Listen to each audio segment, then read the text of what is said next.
Bonsoir à tous, bienvenue à notre live sur le métier de quant ce soir, donc analyse quantitatif. Je vais laisser du coup nos intervenants se présenter un à un, je vous en prie.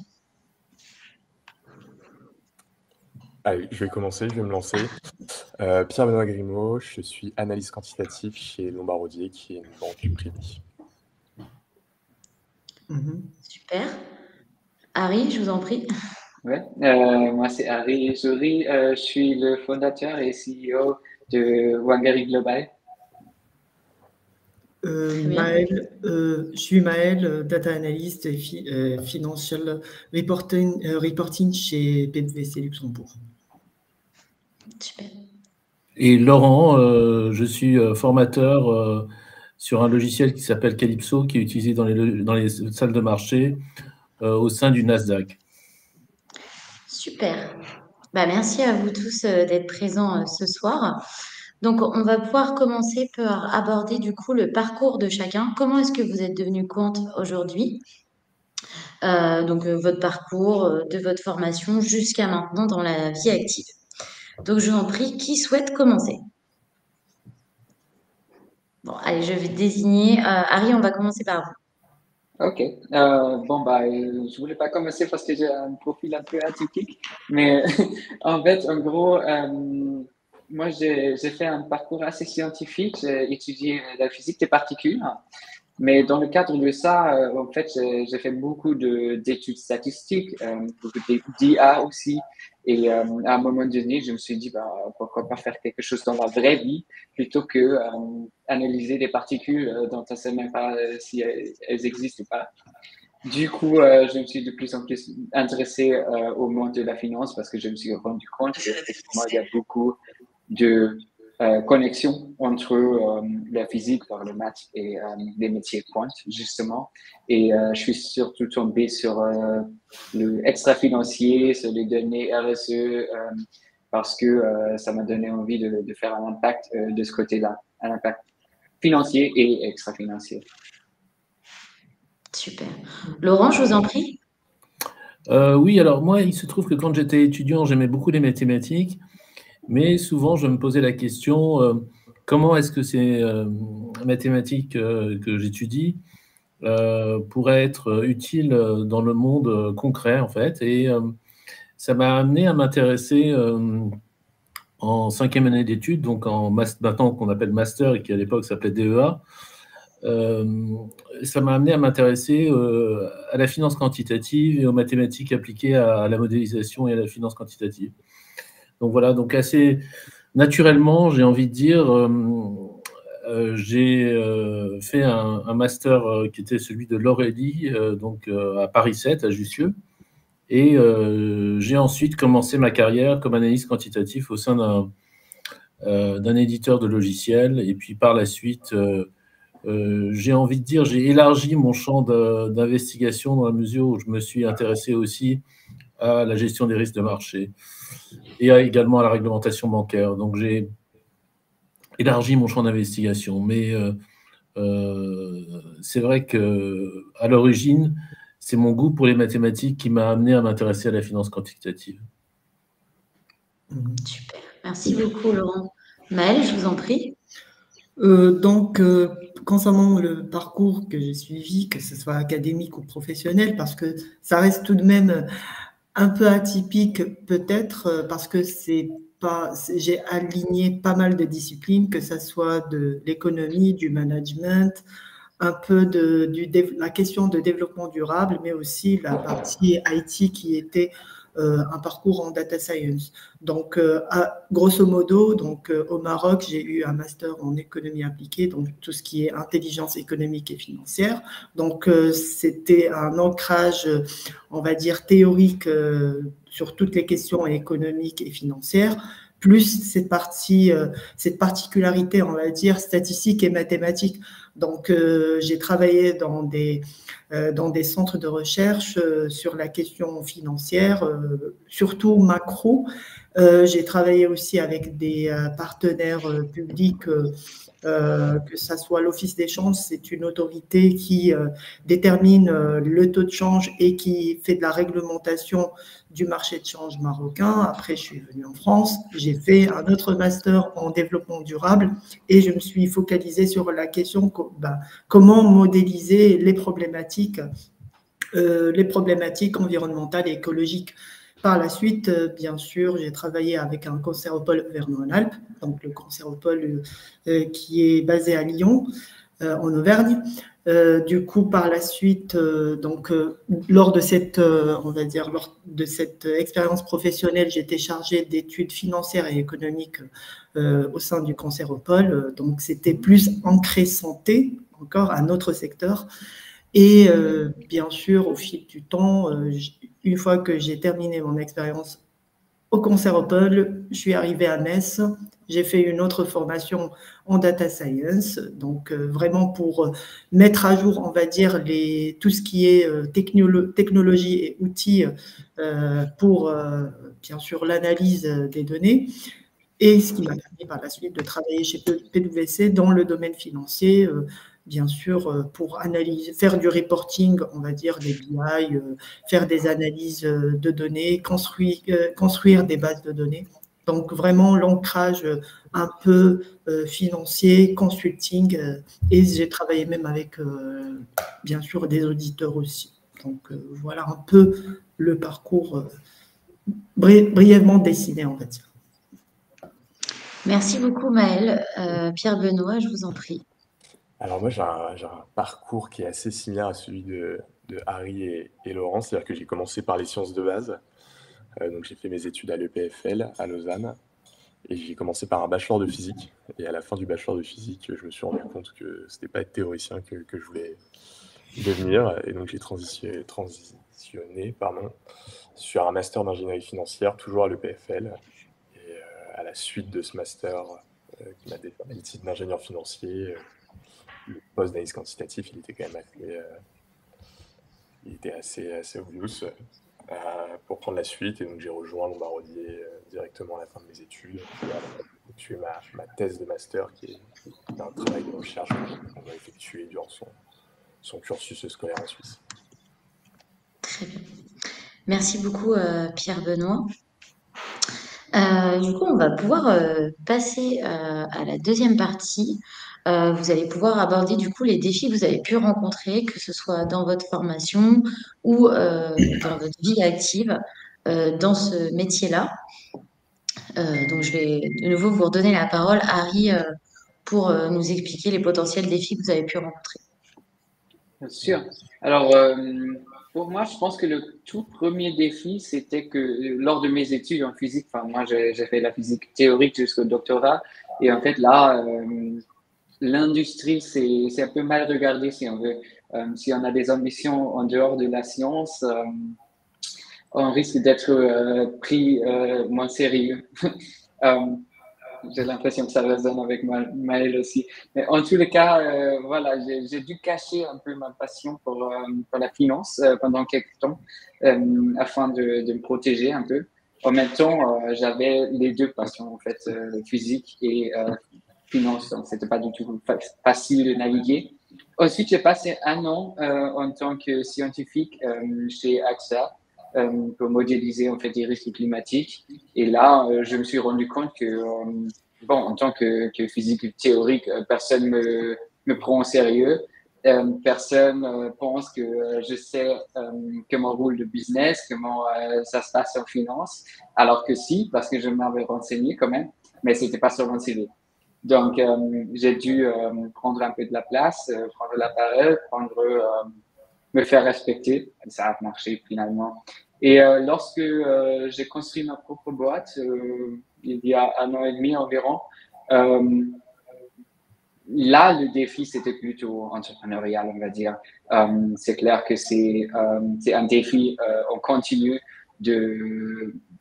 à la fois de construire un produit que les personnes veulent et aussi le vendre, gagner la confiance de tous ces groupes financiers plutôt qu'un seul groupe où on est salarié. c'est un autre défi.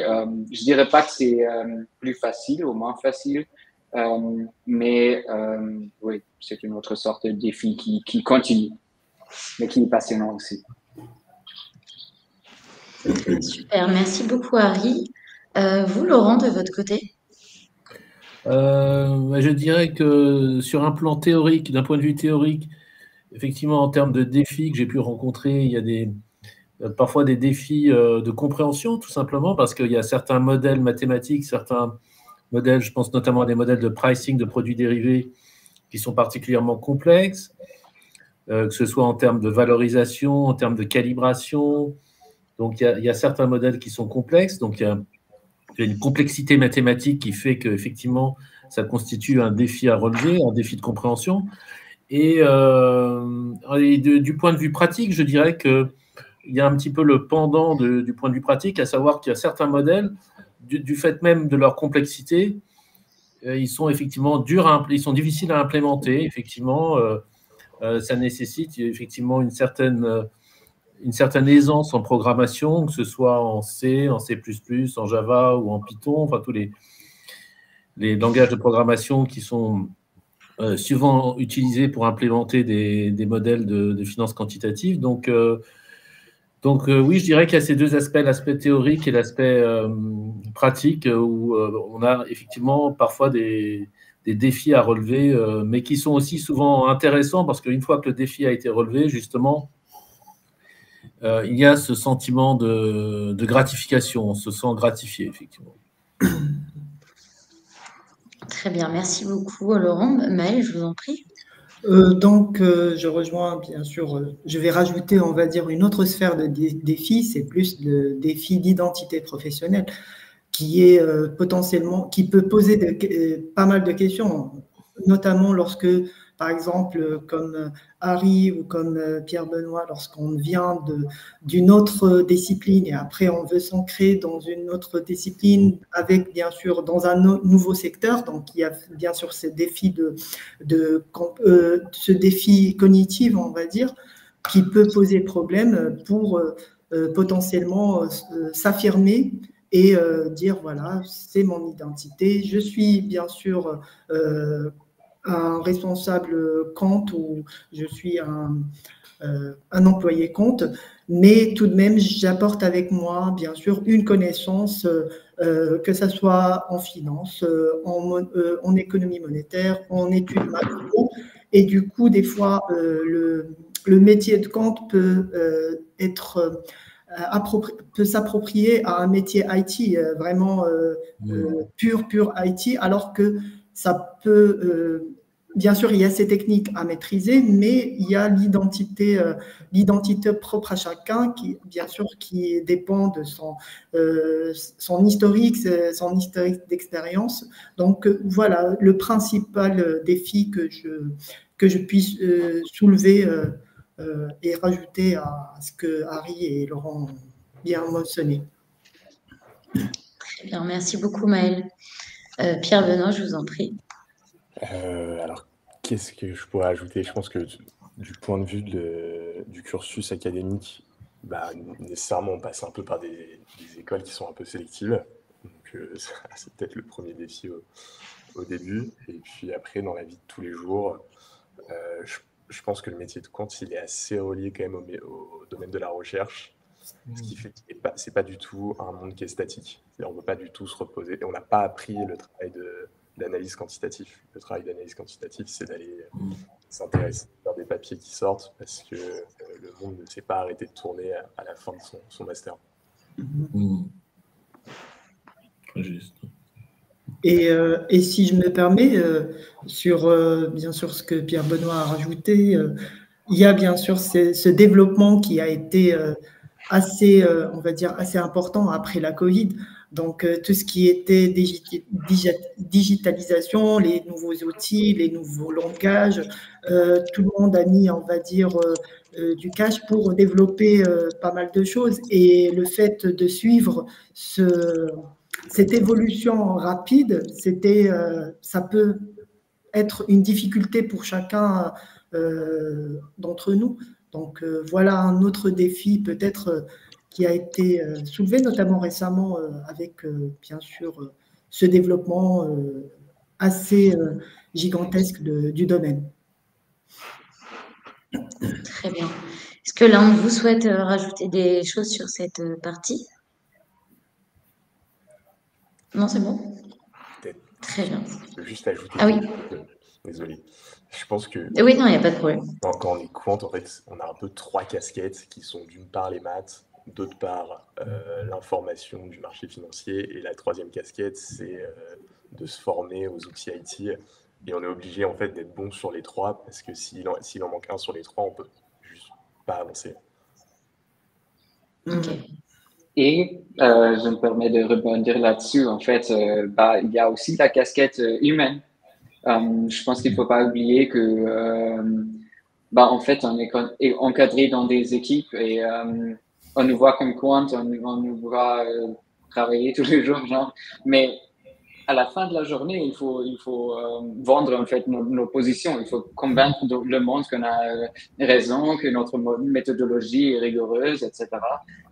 C'est pas du tout facile quand on vient du monde de la science, par exemple, parce que c'est pas la même démarche en fait. Ouais. Et je voulais juste ajouter par rapport à ce que Pierre Benoît a dit tout à l'heure, juste pour rebondir par rapport à ce que Pierre Benoît a dit tout à l'heure, oui. Ça me paraît très important aussi d'aller à des séminaires, d'aller à des conférences, de lire des articles, de se tenir au courant des dernières tendances, de connaître les derniers modèles, les dernières techniques. Donc tout ça, ça me paraît d'avoir un peu une attitude de chercheur, même si, comme l'a dit Harry très justement, c'est pas, enfin bon, c'est juste un aspect des choses, c'est juste une composante du métier de quant, mais je pense que c'est important quand même d'avoir cette curiosité intellectuelle qui pousse tout le temps à se tenir au courant et à faire une sorte de veille en fait par rapport aux différentes techniques. Et bien sûr, il peut y avoir aussi un défi managérial encore qui peut se traduire par exemple, le fait d'assimiler le métier de quant à un métier de développeur, alors que c'est deux choses différentes. Non, oui, exactement. Il y a des fois, par exemple, dans des entreprises ou bien dans des établissements publics, ils peuvent potentiellement nous demander à faire, à savoir des choses qui sortent même de notre domaine ou même de notre métier, de notre socle du métier. Et c'est important, bien sûr, d'avoir que, bien sûr, les entreprises aient une compréhension du métier de quant, mais aussi à bien s'affirmer comme étant un analyste quantitatif, mais pas faire autre chose et d'être assimilé à un pur développeur ayant vraiment un cursus informatique, ainsi de suite. Très bien. Merci Maëlle. Est-ce que vous avez d'autres éléments à rajouter sur cette partie? Ou c'est bon pour vous? Non, c'est tout bon. Très bien.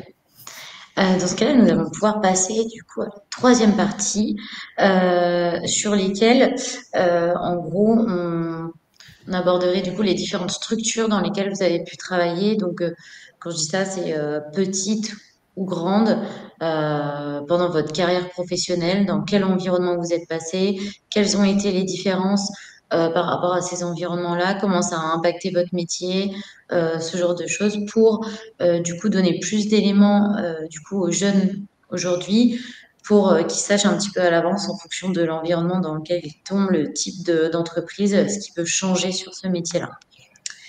Donc Harry, je vous laisse commencer. Oui, bien sûr.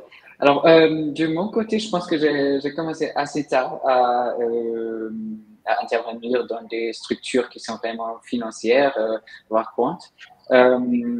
J'ai vraiment fait un parcours assez pur scientifique pendant 8 ans, presque. Mais j'ai commencé assez tôt à rédiger des articles techniques dans le web. Pendant mon doctorat, en fait, donc j'avais 3 ans où j'ai fait un peu les deux, où j'ai fait le doctorat, mais aussi rédaction d'articles sur Python, enfin, c'était pas vraiment financier non plus, mais c'était quand même le côté IT et le côté maths dans un moindre d'éléments. Et en fait, je pense que ça m'a rajouté pas mal de choses parce que ça m'a permis de me connecter avec mes lecteurs et d'apprendre d'eux, en fait, qu'est-ce qu'ils font eux dans leur vie, parce que c'était pas du tout des scientifiques comme moi, c'était souvent des personnes IT ou justement quant, et j'ai beaucoup appris d'eux. Donc, je pense que c'est vraiment, si on a l'énergie, si on a le temps d'aller réseauter assez tôt, ça vaut le coup. Enfin, faut pas être un super écrivain pour ça. On peut juste aller vers des événements comme Laurent a dit tout à l'heure. On peut commencer lors de ses études déjà. De mon côté, après, j'ai passé en assurance du coup. Et bien là, c'était une autre sorte de travail évidemment que pendant ma carrière scientifique. C'était très humain finalement. J'ai compris qu'il fallait raconter beaucoup plus d'histoires et calculer beaucoup moins pour réussir. C'est vraiment très différent, mais ça m'a quand même plu, ça m'a appris beaucoup de choses. Et pour ma propre structure, donc j'ai travaillé chez une assurance pendant 1 an, et puis j'ai commencé ma propre structure. Bon, là, c'est différent encore, mais là, il faut réseauter tout le temps. Donc, si vous considérez de devenir quant et de faire quelque chose en freelance ou avec une start-up comme moi, il faut connaître du monde. Malheureusement, c'est juste comme ça. Donc, moi, ce que je fais, c'est que je me réserve au moins une demi-journée par semaine pour aller rencontrer les gens. Et ça marche pour moi. On n'a pas toujours des matchs, mais quand on a un match, forcément, c'est bien pour la carrière, bien pour l'entreprise. Super, merci beaucoup, Harry. Laurent, je vous en prie. Oui, alors je dirais que donc effectivement ma première expérience en tant que quant, c'était effectivement pour un éditeur de logiciels à Londres qui s'appelait Money Software, qui était une spin-off de la London Business School. Et puis alors là, j'ai travaillé sur des problématiques de valorisation de produits dérivés. Auparavant, j'avais fait mon stage de fin d'études au Crédit Commercial de France, qui ensuite a été racheté par HSBC. Là, c'était plus de la recherche en chambre, entre guillemets, dans la mesure où il s'agissait essentiellement de produire des articles sur différents sujets, et on produisait un magazine qui s'appelait Quant, en fait. La direction de la recherche et de l'innovation pour laquelle je travaillais produisait ce magazine. Et puis donc au sein de cet éditeur de logiciels qui s'appelait Money Software, donc j'ai implémenté différents modèles. J'ai travaillé sur différentes techniques numériques. J'ai travaillé notamment sur un arbre trinomial à 3 facteurs qui était utilisé pour valoriser les obligations convertibles. Donc, j'ai travaillé aussi sur la méthode de Monte Carlo, comment l'accélérer, comment réduire le temps de calcul de la méthode de Monte Carlo. Voilà, c'est effectivement le moteur de calcul de Monte Carlo. Par la suite, j'ai eu d'autres expériences en tant qu'analyste quantitatif, mais plus, je dirais, dans le cadre de la validation de modèles existants ou de la validation de librairies financières existantes. Voilà. Donc, voilà, en résumé, ce que je pourrais dire sur mes expériences professionnelles. Mais ce que j'ai envie de dire, c'est que j'ai essayé aussi, même si d'une certaine manière, l'analyse et la finance quantitative a été un peu mon fil conducteur dans ma carrière, j'ai essayé aussi d'élargir mon champ d'investigation, comme je le disais tout à l'heure, en m'intéressant à d'autres sujets plus ou moins connexes, comme les risques de marché ou comme la réglementation bancaire liée aux risques de marché. Donc, j'ai essayé d'élargir mon champ d'investigation. Voilà. Très bien. Merci, Laurent. Maëlle? Alors, comme je l'ai bien dit à la première partie, donc j'ai travaillé bien sûr auprès de pas mal de centres de recherche. Donc, autant que quant, donc il y avait vraiment l'assimilation de tout ce qui était la partie théorique et recherche avec bien sûr la partie quant, donc le développement des modèles économétriques, des modèles d'analyse. Et par la suite, bien sûr, les différentes structures, c'était vraiment des structures au tout début de ma carrière, des structures publiques, que ce soit par exemple des questions managériales au sein des CCAS, donc Centre communal d'aide sociale. Par la suite, bien sûr, au sein du Concéropole, c'était vraiment un projet, bien sûr, de modélisation financière pour l'allocation des ressources financières des établissements de soins de cancérologie. Après, bien sûr, une question managériale, comment potentiellement les professionnels de soins peuvent se coordonner. Donc, l'usage de la partie compte, mais dans un développement managérial en interne. Et au fil de l'eau, une fois arrivé chez Price, il y avait un peu moins de théorie, plus de côté pratique, mais il y avait bien sûr un développement métier, à savoir un développement business, à savoir avec les différents services, que ce soit financier, audit ou conformité aussi, avec qui se rajoute ou bien qui est enrichissez par cette partie réglementation, la connaissance des différentes réglementations européennes. Donc, c'était vraiment c'est toujours une expérience enrichissante. Donc, voilà, grosso modo, le parcours. Donc, différentes structures avec différents styles de management interne, avec différentes responsabilités. Donc, c'était vraiment enrichissant, que ce soit sur l'aspect technique ou cognitif, mais aussi sur l'aspect humain. Très bien, merci beaucoup Maëlle. Pierre-Benoît, je vous en prie. Alors, moi, je n'ai pas connu énormément de structures, parce que j'ai rejoint le Maroisier directement après mon master. Mais ce que je peux dire donc, sur la banque privée, c'est que quand on y pense, ce n'est pas forcément le premier endroit où on pourrait imaginer des personnes avec notre profil, parce que les comptes, ce n'est pas ce qui est en majorité en banque privée. Mais l'avantage, c'est qu'on a la possibilité de faire beaucoup de choses et des choses très diverses. C'est-à-dire qu'on peut travailler sur les capital market assumptions de la banque, puis après transitionner pour faire du stress testing de private equity, et puis aller ensuite regarder comment propager des vues tactiques sur des grilles. Donc c'est assez intéressant, parce qu'on touche vraiment à toutes les assets classes, à des choses qui sont liées au risque, plus de l'optimisation de portefeuille. Donc c'est assez intéressant. Super. Merci à Pierre-Benoît.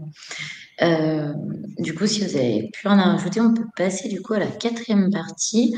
Vous, en tant que professionnel, quels conseils vous donneriez du coup aux étudiants pour réussir dans ce métier-là?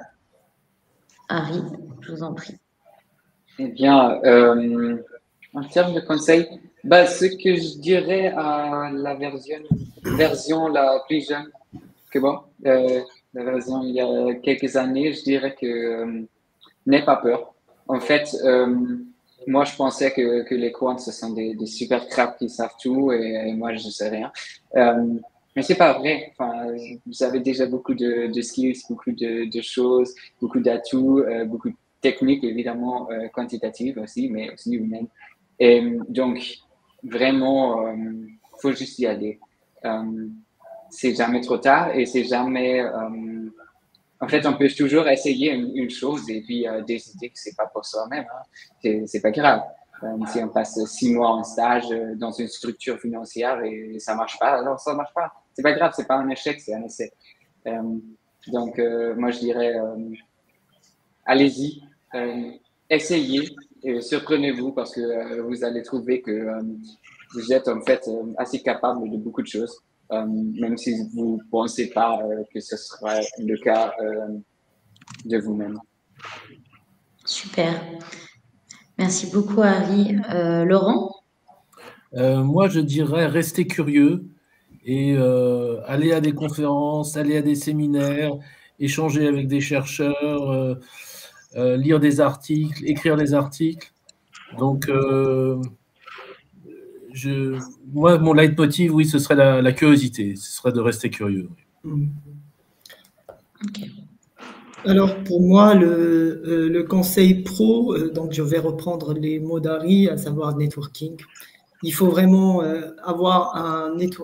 construire son réseau professionnel et personnel qui soit bien sûr enrichissant.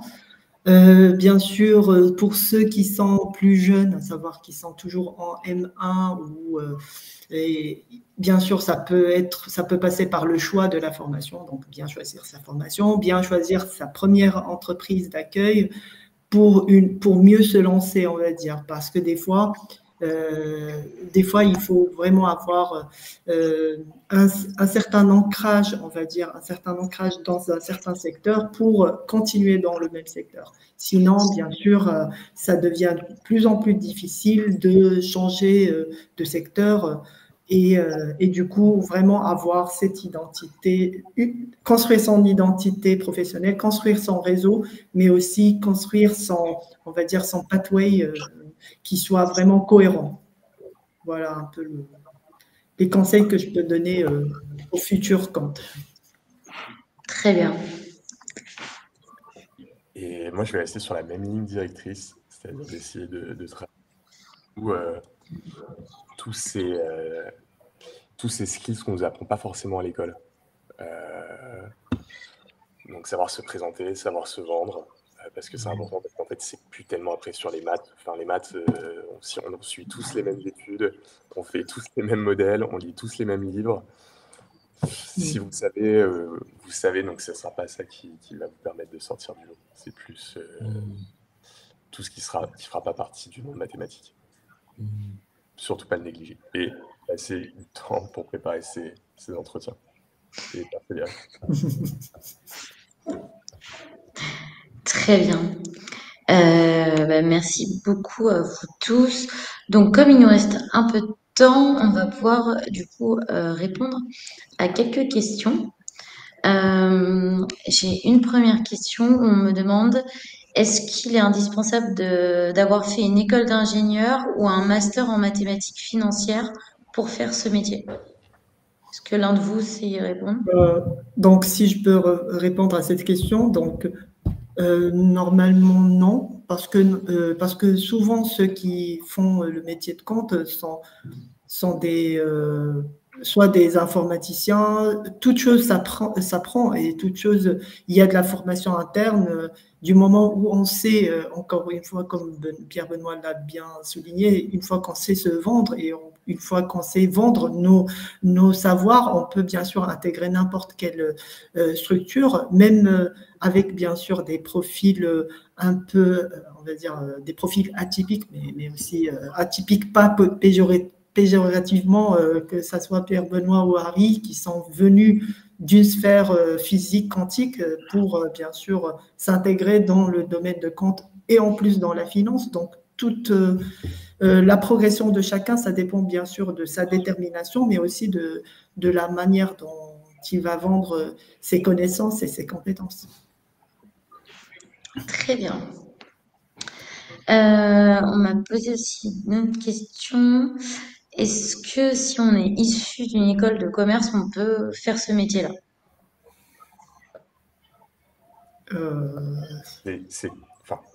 C'est toujours possible. Il n'y a pas de barrière à l'entrée, mais il faut être conscient qu'on sort peut-être avec un désavantage sur les compétences techniques et donc il faut les passer. Ok. D'accord. Et même les étudiants qui sont issus des écoles de commerce sont les plus avantagés pour intégrer bien sûr ce métier. C'est bien sûr, il y a des formations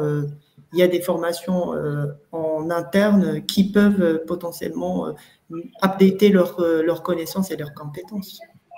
Mais précisément, c'est eux, on va dire, les premiers à intégrer les grosses boîtes. D'accord. Et puis, en plus de ça, enfin, si je me permets de rajouter, je pense que quand on est issu d'une école de commerce, en fait, on a le sens du business. Ça vient de la formation. Du coup, un peu plus vite, en fait, intégrer une fonction managériale. Même si on ne maîtrise pas toute la partie maths ou informatique, bah, on peut tout à fait gérer toute une équipe quant. Donc, tout est possible. Par exemple, je peux donner un exemple réel.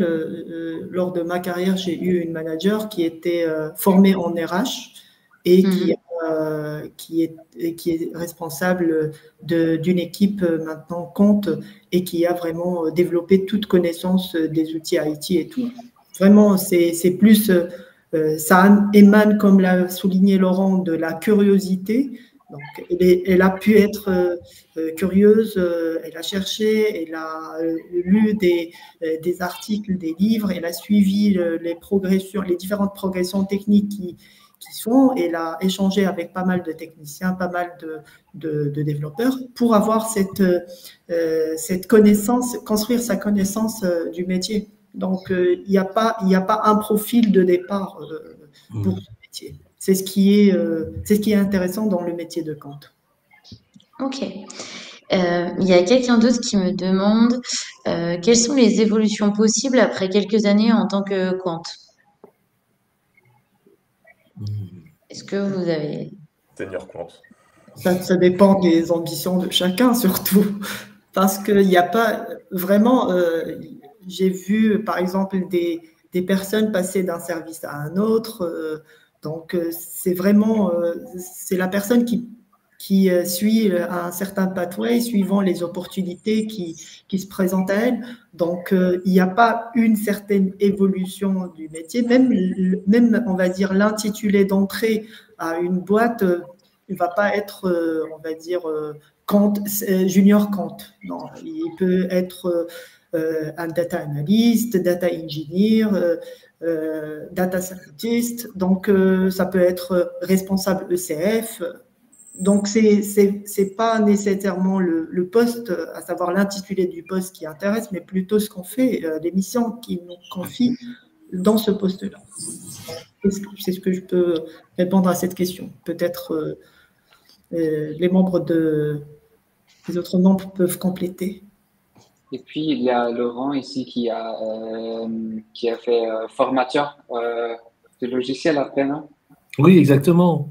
Exactement. Donc, je veux dire, il y a beaucoup d'évolutions possibles. Effectivement, on peut rester dans la finance quantitative, comme on peut aussi légèrement dévier et faire d'autres choses qui sont connexes, mais qui ne sont pas forcément directement propres à la finance quantitative, mais qui sont liées à la finance quantitative. Donc, oui, il y a toutes sortes de parcours possibles et de scénarios possibles.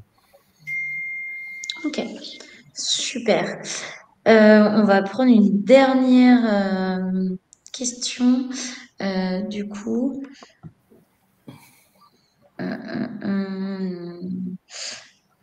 Ok. Celle-ci, je la trouve pas mal. C'est comment avez-vous su que ce métier était fait pour vous? Est-ce que vous sauriez y répondre? Peut-être, en ce qui me concerne, c'est vraiment cette appétence pour les chiffres et dès le jeune âge, vraiment dès le jeune âge, peut-être même au collège. Donc, je savais que je vais faire quelque chose lié aux mathématiques, qui s'inscrit dans les mathématiques. Par la suite, une fois relié économie et mathématiques, relié à chaque fois que je choisis un domaine, c'est plus pour l'assimiler à des modélisations. Donc, c'est comme ça que j'ai compris que je vais m'inscrire que dans l'analyse quantitative. Pour quel secteur, pour quelle structure, je n'avais pas d'idée. Et bien sûr, c'est pour ça que j'ai choisi bien sûr ce métier-là. Je pense qu'encore une fois, le métier de quant, c'est une étiquette qui représente quelque chose de tellement large que vous pouvez dans votre société être quant et vous n'allez pas faire du tout la même chose. Donc, vous pouvez très bien vous plaire en étant quant chez Lombardier et puis être quant chez Lombardier mais dans une autre équipe et moins aimé parce que ce n'est pas les tâches qui vous correspondent. Mais si vous avez une appétence pour la programmation, les mathématiques et la finance, je pense que c'est une bonne orientation. Ok. Et puis, si je me permets de rajouter, en fait, je pense que ce qui est vraiment joli chez les métiers quant, c'est qu'on a un impact assez tangible. Si on est trader ou quoi, enfin, on va trader, on va exécuter les choses, on verra si on se plante ou pas. En tant que equity analyst, on va voir si nos prédictions sont vraies ou pas. Alors que si on fait maths pur, on reste dans la théorie. Si on fait physique comme moi, physique théorique, on reste dans la théorie pendant des décennies avant qu'il y ait un résultat qui sorte. Mais là, en tant que quant, enfin, ça dépend parce qu'il y a effectivement une grande diversité diversité, mais normalement, en fait, on a du feedback assez rapide de ce qu'on fait. Et du coup, on a aussi une courbe de croissance et d'apprentissage qui est de ouf. Donc, si on aime apprendre, si on aime, oui, parler avec des chiffres et tout, bah, c'est évident. Très bien. Une toute petite dernière question. Il y a quelqu'un qui me dit, je suis actuellement en fin de M2 et je n'arrive pas à trouver une première expérience professionnelle. Est-ce que vous auriez des conseils à donner? Voilà. Pour avoir été dans cette situation-là il n'y a pas si longtemps, il me semble, j'ai cumulé plus de 150 postulations avant de trouver un stage. Et il faut juste s'accrocher et se préparer au mieux pour les entretiens. C'est-à-dire qu'il y a des livres pour préparer les entretiens quantitatifs. Faut juste persévérer et puis à un moment, ça va réussir. Effectivement, c'est vraiment, c'est là où on voit l'importance aussi du networking, parce que des fois, même le fait d'avoir, par exemple, de connaître quelqu'un qui cherche, par exemple, un profil junior pour intégrer l'entité, c'est le jackpot. Mais pour ceux qui n'ont pas encore réseauté ou qui n'ont pas encore construit leur réseau professionnel, l'idée, c'est persévérer et continuer plutôt à investir dans la préparation de l'entretien que autant que le fait de postuler. Donc, c'est vraiment là, il n'y a pas de recette magique, c'est vraiment la persévérance et avoir une certaine organisation de ces journées de candidature. Donc, candidater le matin, préparer l'après-midi, avoir plus de construire bien sûr son parcours professionnel, de se dire dans quel secteur je veux m'inscrire, dans quel domaine, quels sont les potentiels recruteurs, faire des simulations d'entretien avec des gens de votre entourage. C'est vraiment toute une préparation. C'est comme de la préparation sportive pour décrocher la médaille d'or. C'est comme ça qu'il faut s'y prendre. Et de ne jamais perdre confiance en soi. Super. Merci beaucoup à tous d'avoir participé à ce live. Et surtout, n'oubliez pas, DocFinance, c'est la plateforme incontournable pour booster votre carrière en finance. Donc, vous pouvez nous rejoindre dès maintenant pour découvrir des opportunités exclusives, postuler aux meilleures offres et échanger avec des recruteurs experts dans le secteur. En tout cas, je vous remercie, Harry, Laurent, Maëlle et Pierre-Benoît, d'avoir participé à ce live. C'était super. Merci beaucoup. Merci beaucoup. Merci beaucoup. Merci beaucoup. Au revoir. Au revoir. Au revoir. Au revoir.